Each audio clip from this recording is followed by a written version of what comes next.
Of course, I'm very busy, Josephine. You make your point sufficiently clear. And I started Ricki and Copper. I guess what I'm measuring my life by are the women that have followed me. Did you have any idea what you were starting that afternoon? You said you were too tired to move to another seat on the bus. From groundbreaking interviews to a long-awaited seat at the anchor desk. From the early days of educational TV to those first steps in children's entertainment. Hi, how are you today? It was a great time to be in television. These women opened doors in Pittsburgh and across the country, but it wasn't easy in an industry run by men. They said, you know, we're really hesitating because women are not dependable. From the WQED archives, profiles of 4 women in broadcasting who made a difference. Is that worth getting out of bed in the morning? Absolutely. Lynne Hayes-Freeland, Eleanor Schano, Ricki Wertz, Television was so wonderful. and Josie Carey. People still remember me. It makes me want to cry.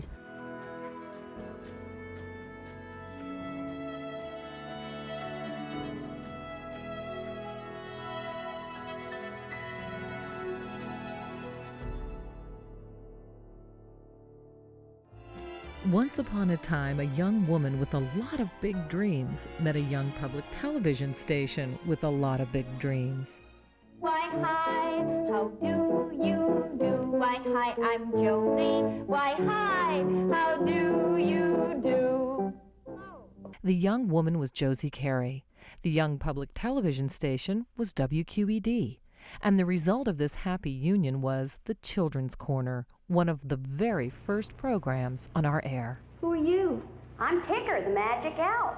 Oh, hello. How are you? You'd be surprised how many letters I've gotten over the years from people who said they became what they are because of Children's Corner. One man is a French professor because he liked listening to Grand-Père. Some people went into music. Many became teachers. How often do you get to see a horse-drawn hay wagon? Very rare, so if you believe in that, you don't get many wishes.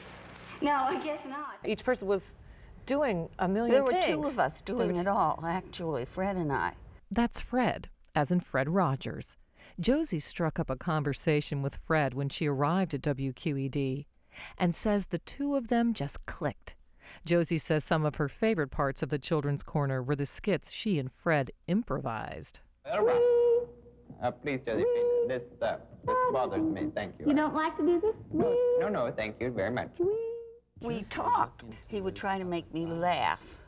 One time King Friday came up with a dictionary, and he said, all right, Josephine, if you are really royal, you will tell me, and he set the dictionary down, which was hard for him to do because he was a puppet, you know. You will tell me what word I am thinking of this minute. Farewell, Josephine. Farewell, Josephine. Farewell, King Friday. Josie loved the freedom she had creating educational content for the Children's Corner. From cooking to Morse code to music and French, Josie, along with Fred's band of puppets, virtually invented the template for high-quality children's programming. I'm very busy. Of course, I'm very busy, You Josephine. make your point sufficiently clear. They also catered to kids' sweet and silly sides with features like The Attic, a twice-weekly soap opera where furniture talked and lampposts married light fixtures. All right, to collect something, but I thought that the saying. This was the first time Fred used some of his inspirational talent. He was the minister, and he married Lawrence Light and Lydia Lamp. So it was a big day. We made the papers, and the children came, and we served cucumber sandwiches. You know, we just could do almost anything we wanted. It was a wonderful show. It was an hour a day. And I think the children felt that if they didn't like what they were seeing, wait 5 minutes and you'll see something else. Joan, what do you wish on? Oh, my favorite. To wish on is a star. For a woman who admits that she always wanted to be Judy Garland growing up, Josie Carey simply loved the joy of performing on Children's Corner. Find a star. Some of Josie's magic was described by Fred Rogers in this interview taped more than a decade ago, back in 1993. Josie would look into those puppets' eyes, believe that they were real, and just talk with them from her heart. And when the rain is over, find a rainbow. I think it was the whimsy that there are certain things that you learn in collaboration with somebody else that you learn can be really fun. I mean, we must have been like two kids playing in the studio. That's Daniel. You know Daniel, don't you, Daniel? Striped the tiger. Lives in a clock. And X lives in a tree. It sounded like you two had a lot of fun. Did you know you were on the brink of something really, really important? Yes, we did. Did you? We had a feeling that we used to think we were going to the network, and we used to sing a little song in the office, ABC, CBS, NBC, and Dumont. We were calling to the networks. National Educational Television presents The Children's Corner with Josie Carey, produced by In fact, the network did call. NBC aired 26 Saturday morning episodes of The Children's Corner.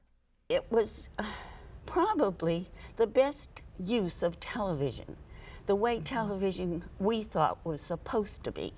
Everything was good, wholesome, fun, and what we did was open windows, you know, like the song from Mame.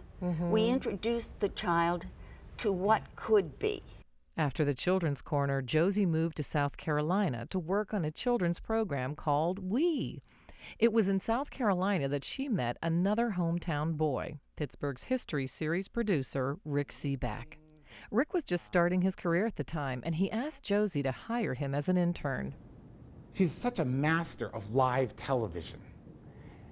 And she doesn't want you to tell things in advance because she wants her reaction on camera to be real. And I love that. When you consider I haven't been on the air for 35 years and people still remember me, it makes me want to cry.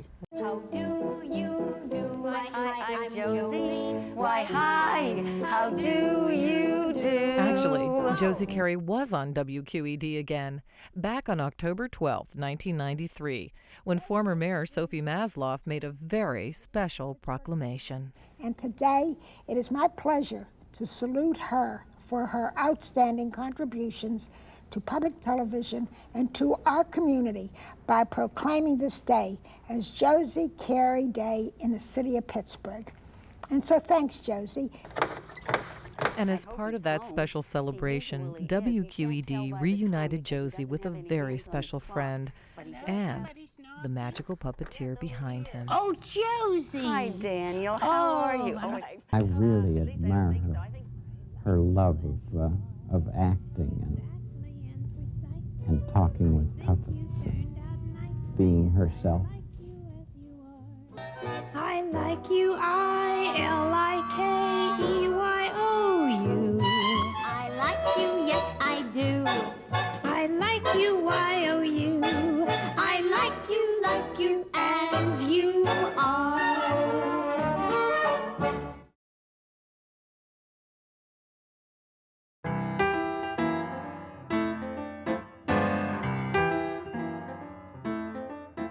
Hi, everyone. I'm Eleanor Schano. It's a name Pittsburgh has heard for more than 5 decades. I was born here. I have lived here my whole life, and yet studies show Americans get...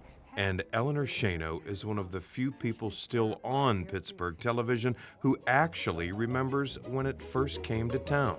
Everybody went out to the hardware store, and we were watching test patterns, but it was something on a screen. You could feel that this was something that was really going to be big. Little did Eleanor know of the big role she would eventually play, but first she paid her dues and then some.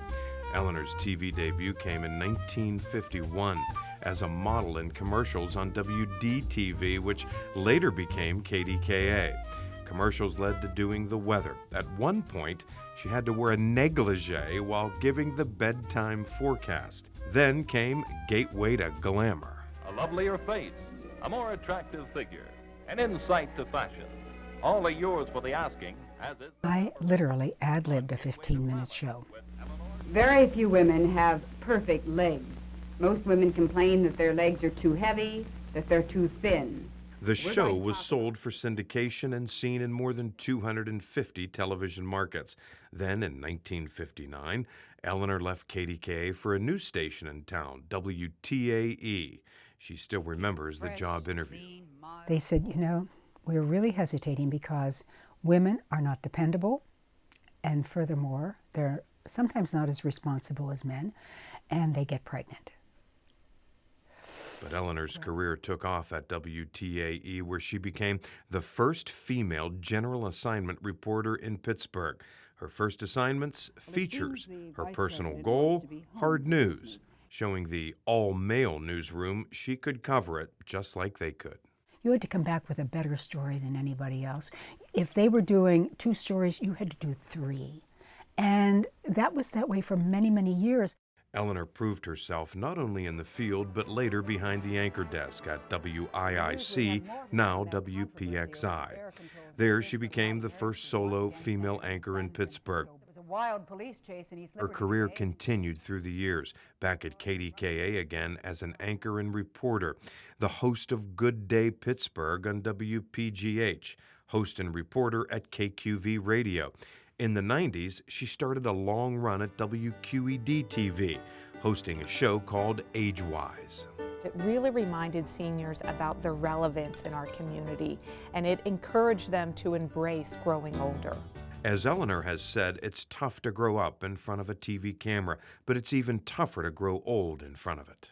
We talk sometimes about the battle now that occurs for women who are over 45, over 50 in the business. It's not that I'm that much younger than she is, that I don't hear what she's saying and didn't experience some of what she did, but she truly was a pioneer, truly. I guess what I'm measuring my life by are the women that have followed me. What she did was important to her, but more importantly, was important to us. In 2006, Eleanor branched out again, writing an autobiography called Riding the Airwaves.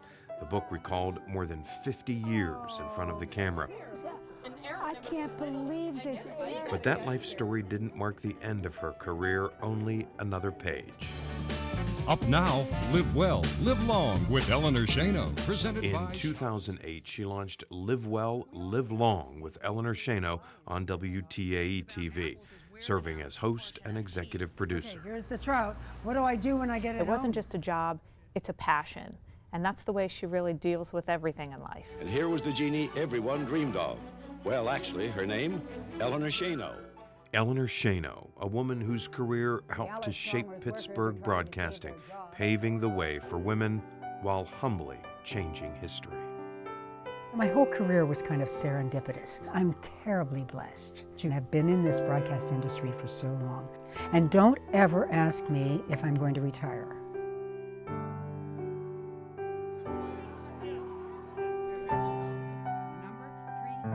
Representatives of the Vietcong.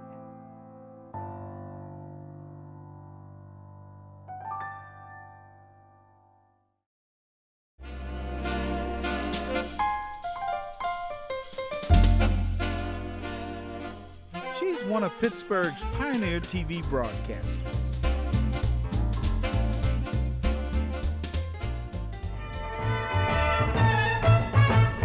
Hey, look me over, lend me an ear. Fresh out of clover, mortgaged up to here. But don't pass the... During television's golden age, Ricki Wertz sang and danced her way into the hearts of thousands of Western Pennsylvanians. In the 1950s and 60s, she hosted and starred in dozens of TV commercials and programs, including Ricky and Copper and Junior High Quiz. Good evening.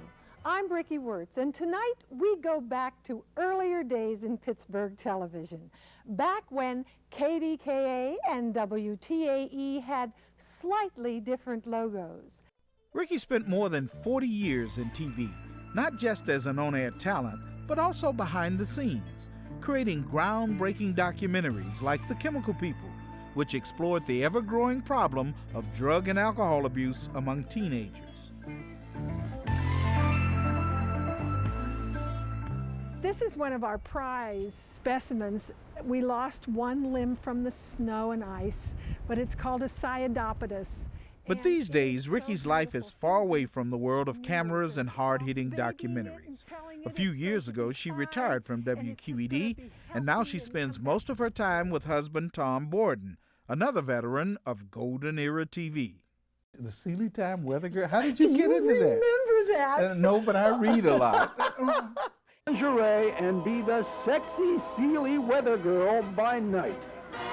I became the Sealy Time girl, and I just sang the weather, and I'd sing whether it was stormy weather or the snow outside. I'd sing about tulips in the springtime.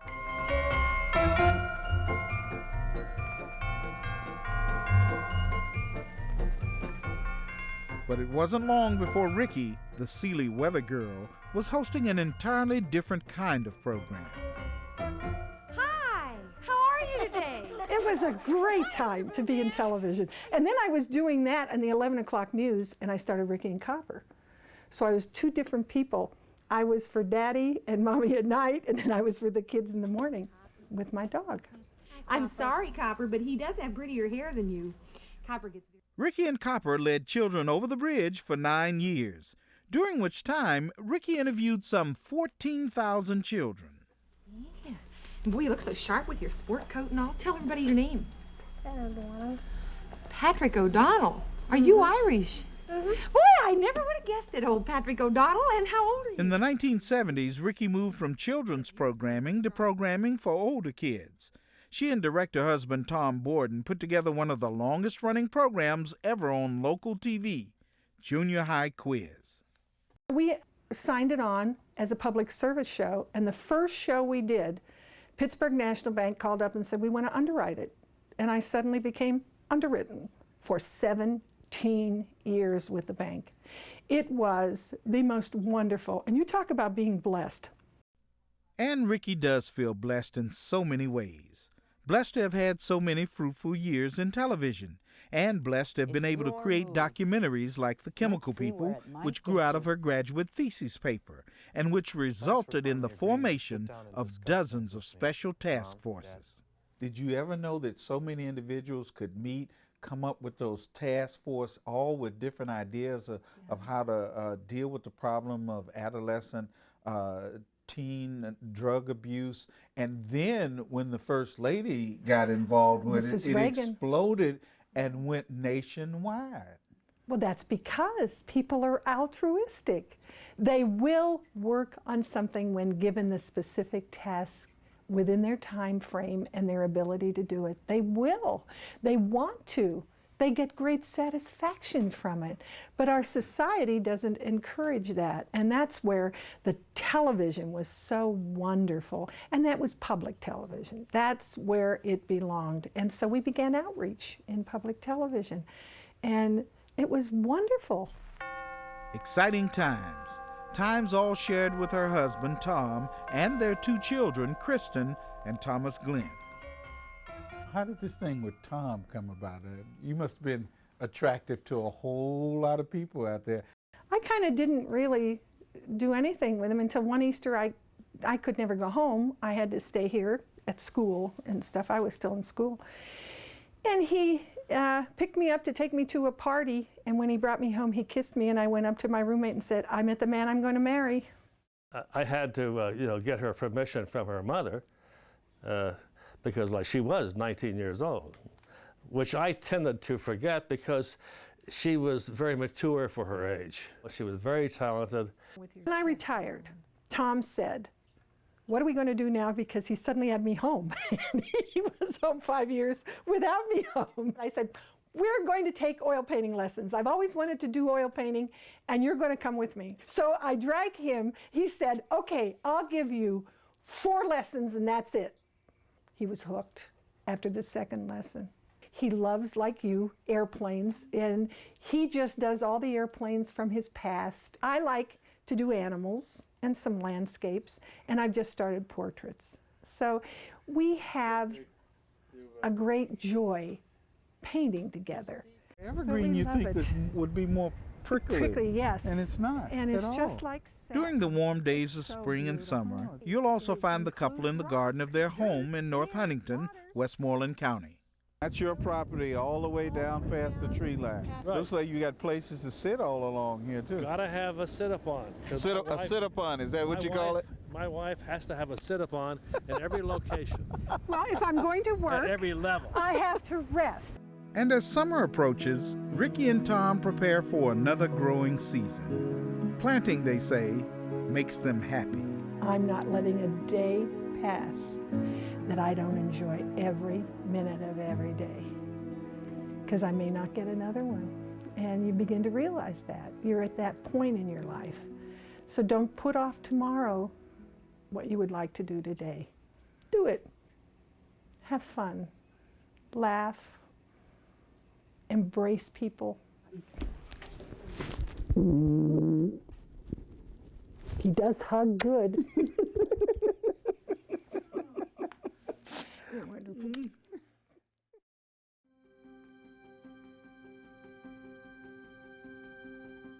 So welcome to Thursday. Have you ever had one of those weeks that you just, it's only Thursday, but it just feels like a Friday? I am Lynne Hayes-Freeland. I am a radio talk show host, a television talk show host, a mother, a grandmother, a daughter, a community activist, a public figure, an active member of my church. I am a cancer survivor, a concerned citizen. I'm at a point in life where I feel like I am a variety of people all rolled into one. Professionally, I am a radio talk show host. We've got 3 hours to do today. Welcome to Lunchtime with Lynn. I got into this profession by accident, to be honest. My first 2 years in college, I was an accounting major, and I struggled. Numbers were not my strong suit. I spent one afternoon actually chasing after a boy at a college radio station, and I literally fell in love with the microphone, with the music, with the news, and I knew right then and there that this was the business for me. This was the profession for me. When you find the thing that you are passionate about, you need to follow it. I really feel like I happened into this business. In fact, for the record, that boy that I was following never did get a job in this business because it ended up being my passion, not his. Hey, let me ask you this. Can I introduce them over there? The time I got into this business, yes, there were not many women in the business, and there were even fewer African American women in the business. But interestingly enough, I don't even know if I noticed that at the time. I know that most of my family members, even my friends, would say to me, maybe you should get your teacher certificate just in case this doesn't work out. There were a lot of situations that I would look around and I found myself as the only female, the only African American woman in a room with white men. That happened all the time. Sadly, in 2020, sometimes you still find yourself as one of few in the room. I don't think it's changed that much. Absolutely. So what happens from that? What happens from here? I think that Pittsburgh is a very unique city. I don't think it's been the best city necessarily for African Americans or for women, but it is my home. And so as a result, I feel very vested in making a difference in my hometown. I talk about this, my own breast cancer experience. Actually, we'll make sure that women who need additional services or diagnoses can get them covered by their insurance. Back in October, we were talking about, on the radio, the need for self-breast exams. And a woman called in and she said, I need to have a mammogram. I've been putting it off, and I've been listening to the show today, and I'm going to have my mammogram. I called since you've been on the air. I'm going to schedule my mammogram, and I'm going to call and let you know what happened. That moment, that instant, what we did on the radio may have saved her life. That makes it all worth it. Is that worth getting out of bed in the morning? Absolutely. Sitting anywhere you choose on a bus is a choice most of us take for granted. However, for Black Americans, it is more than a choice. It is a right our forefathers fought long and hard to achieve. Good evening and welcome to a very special edition of Vibrations. I am Lynne Hayes-Freeland. My dear friend Chris Moore calls me the last man standing. Because television stations don't do shows anymore that are geared specifically to the African American community. Did you have any idea what you were starting that afternoon? You said you were too tired to move to another seat on the bus. Not that day, of course. I was only concerned with getting home. I think whenever you meet someone who has changed the course of history, it is intimidating. It makes you nervous. And there is that moment in time where you realize that you are in the presence of greatness. And you always have this vision that the person is going to be larger than life. And in actuality, they aren't. They are humble.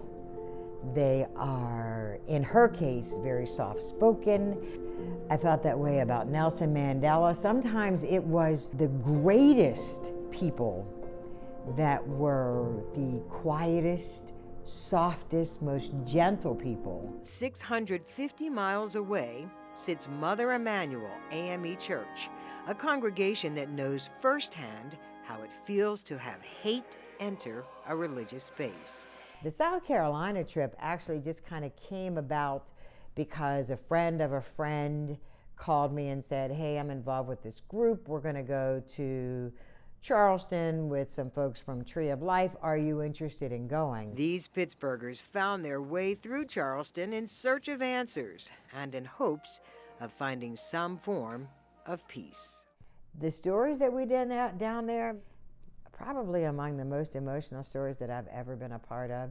The first thing I noticed about Ian when we were out for an afternoon of fun at Main Event Entertainment, he showed up in a collared shirt and tie. The Waiting Child series is one that has always been close to my heart. When I look at the fact that more than 70% of the kids that we've ever featured on that segment have actually been adopted and they find homes, I know that that was a calling. When you think about it, these are kids that through no fault of their own have been in a system, sometimes languishing within a system, and all they want is someone to love them. I want a family who will take me in and get to know me and eventually love me. I think it's easy to feel as if your life has been blessed, but I know that the blessings that have been poured into my life are way beyond anything that I ever deserved. So do I feel an obligation to give something back? Every day, every day.